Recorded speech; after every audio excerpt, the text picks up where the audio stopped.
अऊज़ु बिल्लाहि मिनश्शैतानिर्रजीम बिस्मिल्लाहिर्रहमानिर्रहीम। सूरह बनी इसराइल की दो आयतें पढ़ रहा हूँ। आयत नंबर 71, आयत नंबर 72। यौम नदउ कुल्ल उनासिम बिइमामिहिम, जिस दिन हम हर जमात को उसके पेशवा समेत बुलाएंगे। फमन ऊतिय किताबहु बियमीनिही फउलाइका यक़रऊन किताबहुम वला युज़लमून फतीला। फिर जिनका नामा अमाल दाएं हाथ में दे दिया गया, वो तो शौक से अपना नामा अमाल पढ़ने लगेंगे और धागे के बराबर जर्रा बराबर भी जुल्म न किए जाएंगे। तशरीह थोड़ी सुन लीजिए इसकी। इमाम के माना पेशवा, लीडर और कायद कहें।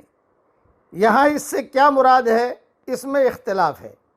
बास कहते हैं कि इससे मुराद पैगंबर है, यानी हर उम्मत को उसके पैगंबर के हवाले से पुकारा जाएगा। बास कहते हैं इससे आसमानी किताब मुराद है जो अंबिया के साथ नाजिल होती रही, यानी ये पुकारा जाएगा, ए अहले तौरात आ जाओ, ए अहले इंजील आ जाओ, ए अहले कुरान आ जाओ वगैरह कह के पुकारा जाएगा।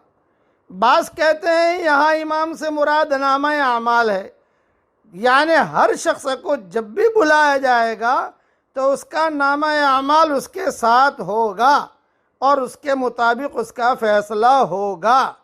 इसी राय को इमाम इब्न कसीर और इमाम शौकानी ने तरजीह दी है। यहाँ एक जुमला आया, वला युज़लमून फतीला। तो फतीला का क्या मतलब?